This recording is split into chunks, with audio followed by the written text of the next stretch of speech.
Good morning. I'll call the Moines Area Metropolitan Planning Organization Executive Committee meeting to order. We have a quorum. Ask for a motion for the agenda for the, or a motion to second for the agenda. Move approval. Second. Second, any further discussion on favor say aye. Aye. Post same sign. Abstentions, motion carries. I had three motions to approve minutes. Move the minutes. Connor, discussion, all in favor say aye. Aye. Opposed, same sign. Abstentions, motion carries. Item three, is the consent and vote on the financial statement. Dylan, I'll let you take that over. Yeah, thank you. The financial statement items are included on page 7 of the agenda packet. These were sent out to the finance subcommittee who reviewed them and acknowledged that they were fine with recommending these on. They did not actually meet in months where they don't have to meet. They just review this and do that through email, but they affirmed that they recommended approval of the financial statement. So that's what we recommend to you today as well. Moved. Second. Motion and second, any further discussion? All in favor say aye. Aye. Opposed, same sign. Abstentions, motion carries. Item 5 is the consent and vote on the approval of the credit card application. Dylan. Thank you. We currently have a credit card with Chase Bank. The credit card, we're running into some problems with them. The credit card is in Todd's name still. When we try to make changes, they say, nope, it's in Todd's name. You're not authorized to make changes. So what we're recommending is just to cancel that card and open up a new one. And to do that, it requires a form that's acknowledges that the board is okay with us doing that. So really, that's all this is for. And once we get that done, we'll open up the new account and close the old one. Move. Motion and second, any further discussion? That's a good question. I think Todd would have to do it, or we just cut it up and don't use it. Cut it up. Yeah. Yeah, so that's. When's the expiration date on it? Do you have to know? We don't know offhand. It might be best to close the account. All right, But it still allows us to do what we need to do, and we can work on that other stuff in the background. I mean, you still get the payment. I mean, you could cancel it. Sure. Yeah, and he doesn't have a problem doing that. Okay. Yeah. Okay. Just there being sticking it up. all right, we have a motion and a second on that. Any further discussion? All in favor say aye. Aye. Opposed, same sign. Abstentions, motion carries. Item 6 is a report and vote on the fiscal year 24-27 tip amendments. Zach. Yes, thank you. We have 3 requested amendments to the 2024-27 tip. First one is from the city of Moines for the Southeast Center project. This was originally programmed in the 24 tip as 2 different phases. The request now is to combine those 2 phases back together and increase the total project cost to the 58 million, which is the amount it's going to take to get from 30th Street out to US 5. The second one is from the city of Johnson for their Merle Hay Road traffic signal improvement project. This has ICAP funding attached to it that was awarded by the Iowa DOT, 621,000 roughly in that. It's programmed in the 2023 program year, but they've run into some difficulties and they push that project back a little bit, so request to move that into P4. And then the final one is from the city of Polk City for their North 30 project. This project was awarded $1.1 million in SVP funding from the NPO. The only change here is it needs to be a little bit more descriptive in their project description. The DOT wanted to see on that. See the suggested update to the project description there on the screen before you. So we would update that description and then change the map to match. Those are the 3 projects we have before you for your approval. These went to tech. They were approved to tech. If you have any questions, I'd be happy to take them. Otherwise, I will grab for your approval. All right. No problem. Second. Second, any further discussion? All in favor say aye.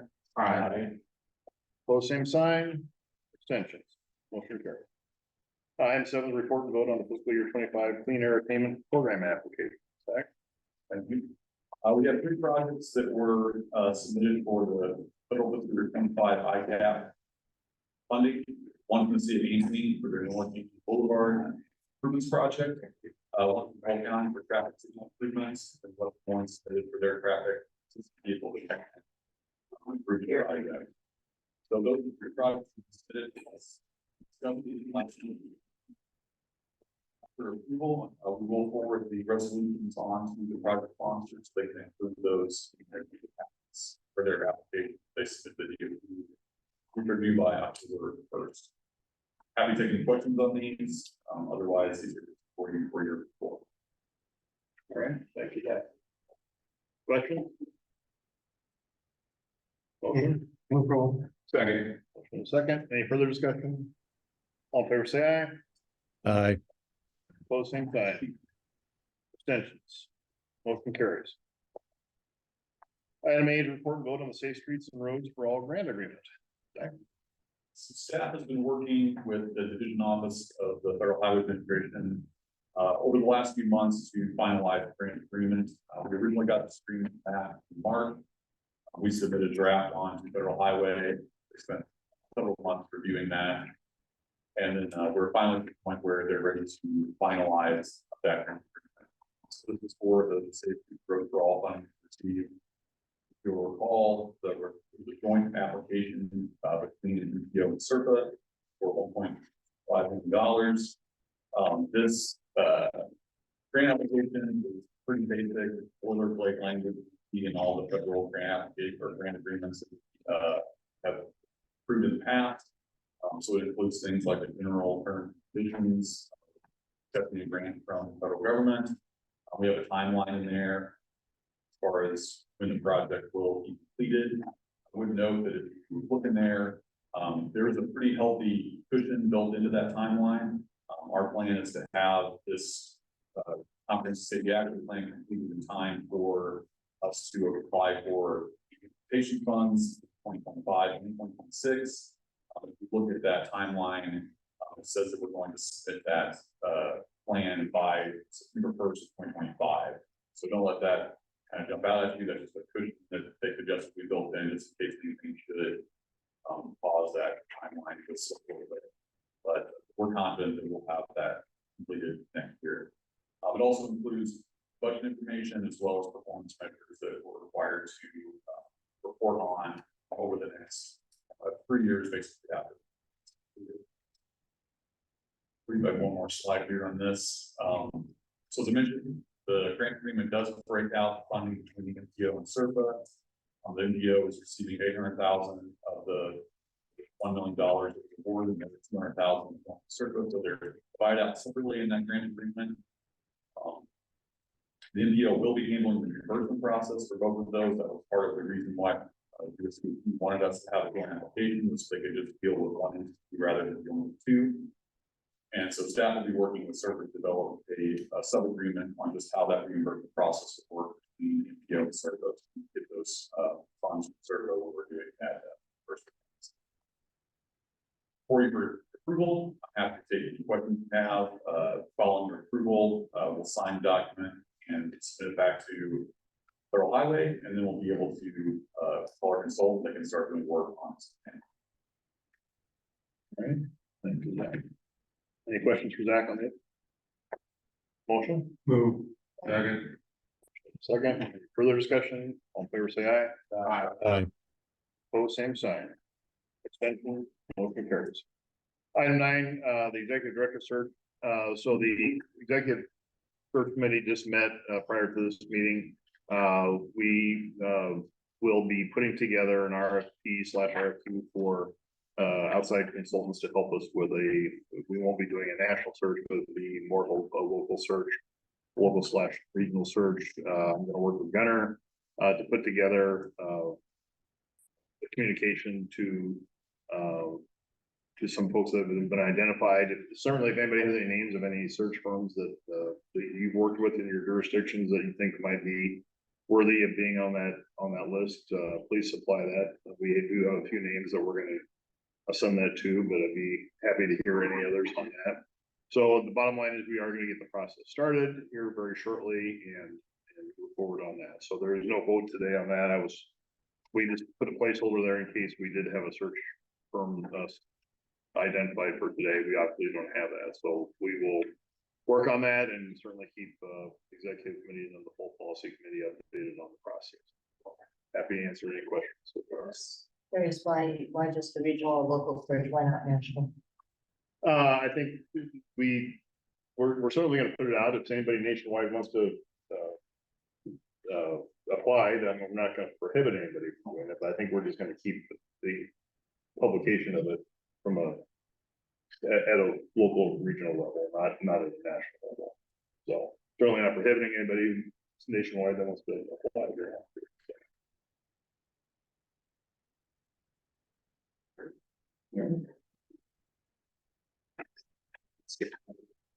Did I skip that?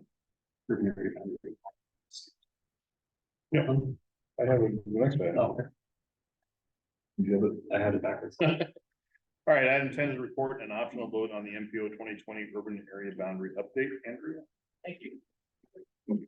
Every 10 years, the MPO requires the company to urban area boundaries. Based off of any development that's happened since the previous census, as well as incorporating any additional information. Between 2010 and 2020, the Census Bureau did change their definition of urban. So currently it is the densely built area, 2,000 more housing units, or 5,000. Previously in the 2010 census, any air population density was about 2,500 or so. That change changed how it affected our urban area boundary and our urban area. I will note that the urban area that the census defined, that is the basis for look at our urban area boundary. However, the urban area boundary is strictly a transportation designation that federal highway and utilizes. Typically, that is used for two different programs. One, it defines how the federal functional classification system happens and how those changes to that occurs, as well as some other reforms.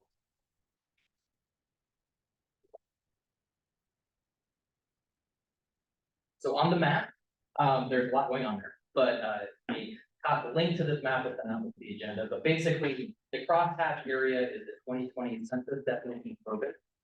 The red area is what 2010 urban area boundary was years ago. The green area is proposed urban area boundary that put together, and then the black area is our current. So I'll note that the 2020 urban area boundary has to include at a minimum 2020 census definition of urban. And with the changes between 2010 and 2020, a couple of things happened in our urban area. One, profile was included as part of our urban area. That was mostly due to this reducing the amount of given the jumps they use to incorporate more outlying areas into an urban area. And also because of the way that definition of urban occurred, whole city is now home. So as part of that process, that work with the whole city to incorporate changes to allow them to have their separate urban area.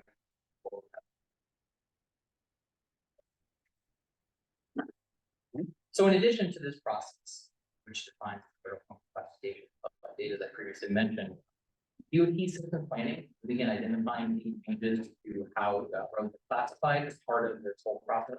In addition to that, staff will begin working on certified changes that DOT are not making a recommendation on, proposing those. When the urban area boundary will and the city are finalized, begin updating our planning here. We begin by requesting copies or collecting copies of comprehensive plans and land use maps for all of them. The reason for that is because the planning area the MPO utilizes has to do two things. It has to include the required native area for the plan. And then it also has to include contiguous areas that are expected urban. Local comprehensive plans and land use maps. Great tool for that. Just to note, the planning area does determine our surface transportation block grant and transportation to the side of the program funding level. Typically during this process, though, our funding levels don't change that much, and because those programs are based on population and the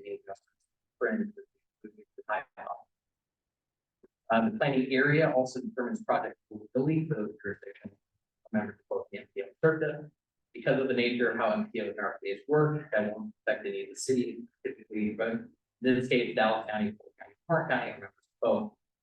So just depending on what infrastructure they're looking at and what type of falls on to determine West Monday. Staff recommends approval of the urban area boundary changes. Any questions?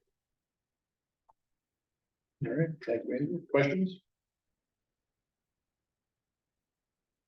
Quite good today. Motion and a second. Any further discussion? All in favor, say aye. Aye. Pull the same sign. Abstentions. That carries. Item 11 is report on the water trails, build grant. Thank you. Quick update on the water trails build grants. You'll recall that last month you provided staff the authority to approve the payments administratively. Just to give you an update on pay estimate 9, currently being reviewed by Matt Riley. It was submitted in a little over a week ago. Our understanding is they have some staff that's out of the office right now, and so it's taking a little bit longer to review it. Snyder said that there's nothing wrong with the bill, it's just to have staff out of the office. But it's going to be for a little over $1.2 million. As far as the work that's happening right now on site, they've been harvesting sand from the river to use on the south bank. They've also been installing the embankment for the maintenance path on the north side of the river.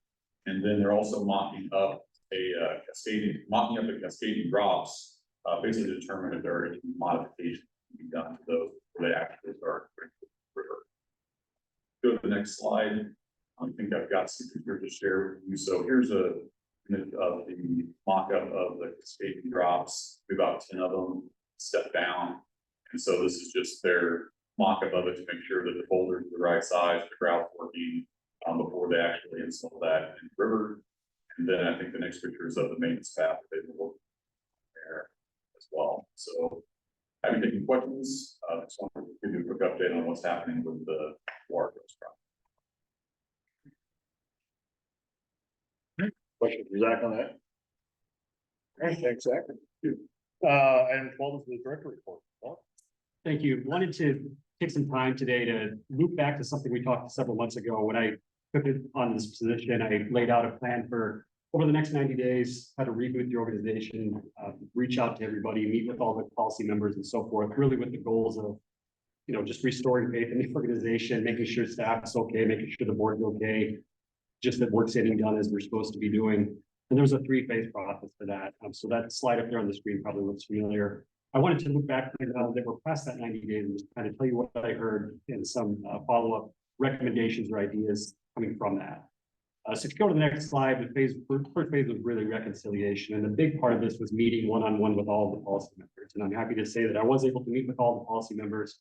Took a little bit longer than just the month of June, but I was able to get in touch with everybody. A lot of great ideas came out of this. A lot of questions were answered. A lot of questions were asked. But it was a great opportunity, and a lot of people, everyone appreciated that level of conversation and communication that happened. It hasn't happened in quite a while. We also, some of this is familiar with you. We updated our work program to make it more transportation focused. Everyone agreed that we need to get back to basics on that. So that's one of the big tasks that happened there. Conducted staff reviews and addressed turnover issues. Those all happened in that first phase. You go to the second phase, this is really where a lot of the work happened, to take what we heard in those one-on-ones and then put it into more actionable steps. The big one out of this was updating the handbook, updating the policy procedures manual, doing a lot with our financial reporting and working with the finance subcommittee on that. And just making sure that we as a staff, even though we're down a couple of people, can still redistribute those responsibilities and make sure the work's getting done for the organization. If you go to the third one, then that really gets more into the transition. So as we start to wrap those things up and get everybody, button everything up, making sure that things are prepared to move on to permanent director. That's really the phase that we just finished up that we're in now. I would say that we've had a pretty good reset. Everyone seems to be a little bit more comfortable than we were several months ago with what's going on. And that middle one there is where I want to jump off. It sets the stage for ongoing discussions on strategic direction. And this is where some of the ideas come in. And these ideas came from what I heard in those one-on-ones, came from just our staff reflecting on maybe some improvements that could be done or something we could be doing a little bit different going forward. So if you go to the final slide here, Gunnar, really 3 key recommendations or ideas that came out of this. The first 2 are kind of related, so I'll take those, but I think everyone's aware that we're in year 5 of a 5-year strategic plan. So we put in our work program, we discussed this a little bit off and on, is it time to update that strategic plan? with the, as I just said, understanding that we've become pretty solidly transportation focused, everyone agrees on that. What if we just did a strategic planning as part of our long range transportation? Oftentimes when we do this long range plan, for those of you familiar with it, we're collecting a lot of projects, we're analyzing data, we're making some funding, decisions of direction. The funding part's really the only part where we get strategic, where we say, we're gonna, of the MPO's money, we're gonna get an X% of bridges, and X% of transit, and Y% new construction, what have you. Other than that, we don't get super strategic. It's really just an agglomeration of all these projects that the region itself hopes to do, and then the MPO puts it out into the world and says, great, implement this. What this would be doing is really saying, what is the MPO's role in implementing those projects, and identifying a couple of key priorities from there that the MPO wants to get involved. So the MPO members still do their thing, but what are the couple of projects that the MPO is really going to get behind, put its resources behind, whether it's funding, legislative support, staff support, board direction, what have you. So that's really the first recommendation there. Tied to that, or kind of related to that, would be a tool that helps us understand and kind of go through that process. So how do we arrive at the decision of what are we leading, what's, and what's core to us versus what are we supporting, what kind of ancillary to all of this do. And I think one of the key questions to ask ourselves as we go through this is, does whatever the, whether it's an infrastructure project, a planning project, whatever it is, does it already have a key lead to that? Does it have a key sponsor? If we take a look at something like the Purple Highway project or Transload, there really wasn't anybody else. And the MPO really driving those projects because either no one else was doing it or because it just made sense for the MPO to do it. And if you contrast that to something like maybe the Southeast Connector, you've got the city of Des Moines, you've got Pleasantville. They're leading it, the MPO is really just supporting it through funding, letters of support, technical analysis and modeling, whatever the case might be. A lot of this probably seems pretty obvious, but I don't know that we've had a conscious decision process to get to that point. And some of this just comes about by happenstance, and then we look around and we go, why did we ever get into this? But this would be a tool that helps us arrive at that through more of a consensus-based approach. And then the third recommendation gets into more of how do we execute on these things. And it's really just taking a look at our board, what I call the board assessment here. Are our committees functioning the way they're supposed to? Is our governance structure the way it's supposed to? This is one of the feedback I received in those one-on-ones. I think a lot of the executive committee members, just because you hear everything twice, as opposed to everybody else, you're a little more engaged, you're familiar with what's going on. Policy members that only maybe hear it once, and there's a couple months policy doesn't meet, they felt a little less removed, or a little more removed from the process. Therefore, they felt a little bit more like a rubber stamp in some cases. So just how do we address some of those issues? And is that, I don't have any great ideas right now, but I think it's worth going through that process to better understand what can we be doing from a structural standpoint to shore up any concerns. Some of that might be addressed just through better communication and going out to the communities and providing updates on the MPO, which we're already getting scheduled as well too. But anyway, those are three of the key recommendations or ideas. Happy to take the feedback from you on those now. If you want to think about it and get back to me on those, we can do that too. But if you like these directions, we can come back in a future meeting and put a little more meat on this and get a little more direction of how we think these would go. So are you asking to go through another strategic planning or strategic planning in conjunction with our transportation plan? Yeah, I think, But not a full strategic planning. right, that would be, and how we get to that point, if we want outside assistance, we can do that, but I think we're already going through the 5-year long-range plan. Let's just use that opportunity to do our strategic directions at the same time. So from all these things we're going to do in the long-range plan for the region, what are the handful of things the MPO is really doing?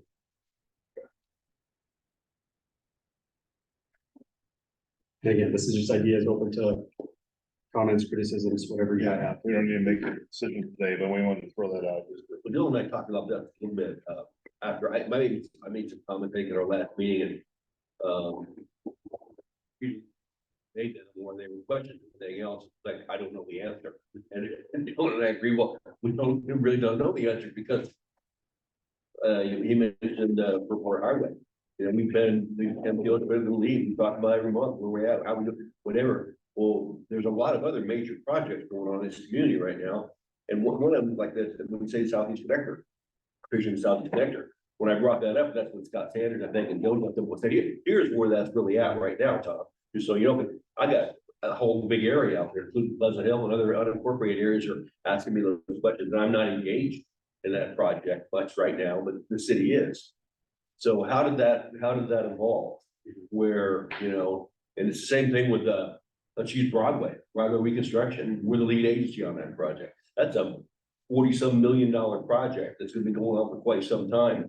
How can we utilize the MPO services to, offset some of the stuff that we're already doing from the county standpoint? I think that's a question you're asking, right? Exactly.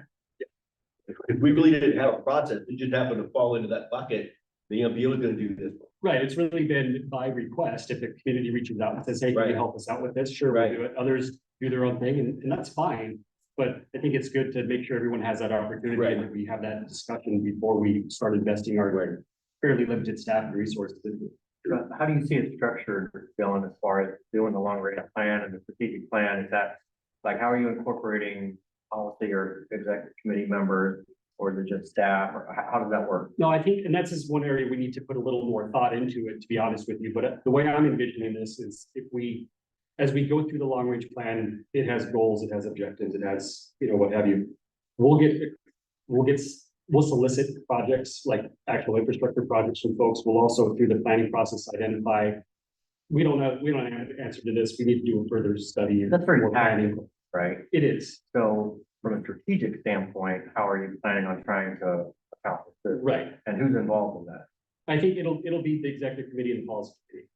And this is where, again, open to ideas if we want to have a more smaller group than that Formalized committee. looks on this. But I think where I was going with that though is as we collect all that information, there'll be things that start to rise up of saying, these are really regional things. Does the MPO want to take these on? Do we think that someone else is better suited to take them on? And then we start to have some of those discussions of, yeah, and if a Purple Heart Highway pops up again, does the MPO want to take that on? If we identify that there's a need for funding, there's just not enough funding to go around, does the MPO want to get behind legislative push to increase the gas tax, or, something like that? Those are the types of things I'm thinking that get more into the strategy of what the MPO's role is.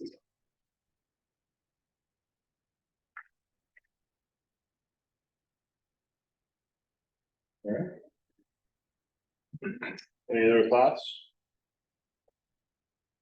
Discussion. Sound like a good process moving forward, at least at this point. Doesn't mean, Yeah, good, I mean, these are all good recommendations. I think we should move forward on. Well, especially on item one, I mean, we need to make Yeah. a decision pretty quickly on that, and so. Means if we're gonna make it part of the long range transportation plan, then we need to. We all definitely should be on the same page. Because that's regionally, we need to have that in. Next the year. LRP by next year.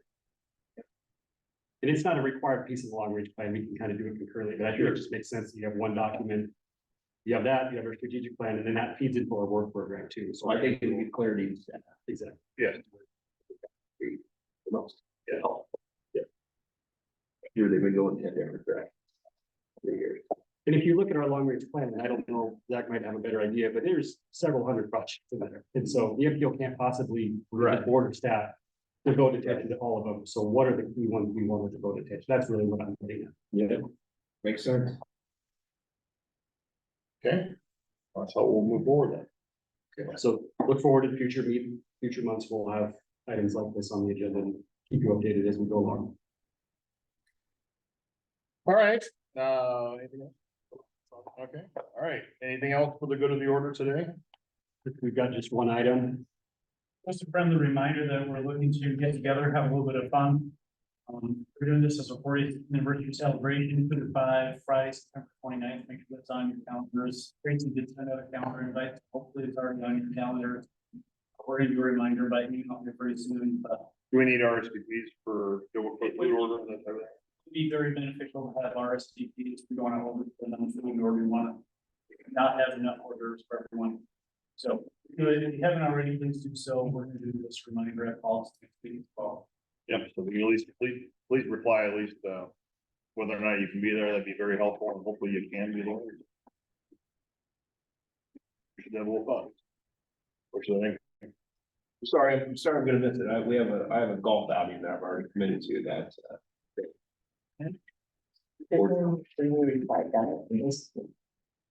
Sounds like a great event.